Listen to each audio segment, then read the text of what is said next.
ကူထဲမှာပိတ်မိနေတဲ့ငကားတစ်ကောင်ရှိတယ်လူတွေကတော့သူ့ကိုအန်ရရှိတဲ့မကောင်းဆိုးဝါးလို့ယုံကြည်ထားကြပြီးနေတိုင်းကိုပြင်ကနေကြောက်ခဲတွေနဲ့ပြစ်ကြတယ်ငကားကအိတ်နေတဲ့အချိန်တော့မနာရဘူးကြောက်ခဲတွေကစက်တိုက်ဝင်လာနေတယ်တနေ့တော့ငကားကစိတ်ကုန်သွားတယ်ပြစ်လာတဲ့ကြောက်ခဲတစ်လုံးကိုကောက်ယူလိုက်ပြီးအကြံတစ်ခုရသွားတယ်ကူဝကိုကြည့်ပြီးအပြင်လောကကိုထွက်ဖို့တတိစုလိုက်တယ်အလင်းလေးကိုပထမဆုံးခြေလှမ်းထုတ်လိုက်တဲ့အချိန်အစမှာတော့လူတွေငြိမ်သွားတယ်လို့ထင်ရတယ်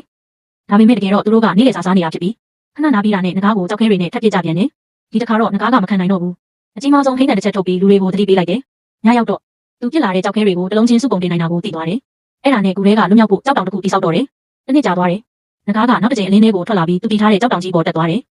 နှစ်ပေါင်းရာချီဆောင်ခဲ့ရတဲ့အခိုက်အတန့်ပဲသူ့မှာကျန်တဲ့အားကုန်စုပြီးအမြင့်ပေ30လောက်ထိခုန်တက်လိုက်တယ်နောက်ဆုံးမှာတော့ကူအဆုံးကိုဖမ်းမိသွားတယ်ဒါပေမဲ့လူတွေထင်ထားတာမှန်နေခဲ့တယ်ကူထဲမှာပိတ်မိနေတဲ့ငကားတစ်ကောင်ရှိတယ်လူတွေကတော့သူ့ကိုအန်ရရှိတဲ့မကောင်းဆိုးဝါးလို့ယုံကြည်ထားကြပြီးနေတိုင်းကိုပြင်ကနေကြောက်ခဲတွေနဲ့ပြစ်ကြတယ်ငကားကအိတ်နေတဲ့အချိန်တော့မနာရဘူးကြောက်ခဲတွေကစက်တိုက်ဝင်လာနေတယ်တနေ့တော့ငကားကစိတ်ကုန်သွားတယ်ပြစ်လာတဲ့ကြောက်ခဲတစ်လုံးကိုကောက်ယူလိုက်ပြီးအကြံတစ်ခုရသွားတယ်ကူဝကိုကြည့်ပြီးအပြင်လောကကိုထွက်ဖို့တတိစုလိုက်တယ်အလင်းလေးကိုပထမဆုံးခြေလှမ်းထုတ်လိုက်တဲ့အချိန်အစမှာတော့လူတွေငြိမ်သွားတယ်လို့ထင်ရတယ်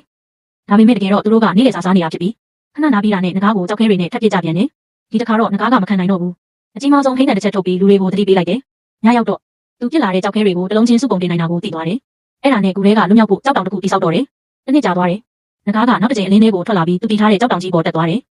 နှစ်ပေါင်းရာချီဆောင်ခဲ့ရတဲ့အခိုက်အတန့်ပဲသူ့မှာကျန်တဲ့အားကုန်စုပြီးအမြင့်ပေ30လောက်ထိခုန်တက်လိုက်တယ်နောက်ဆုံးမှာတော့ကူအဆုံးကိုဖမ်းမိသွားတယ်ဒါပေမဲ့လူတွေထင်ထားတာမှန်နေခဲ့တယ်ငကားကတကယ်ကိုမကောင်းဆိုးဝါးဖြစ်ပြီးအခုတော့လူအလုံး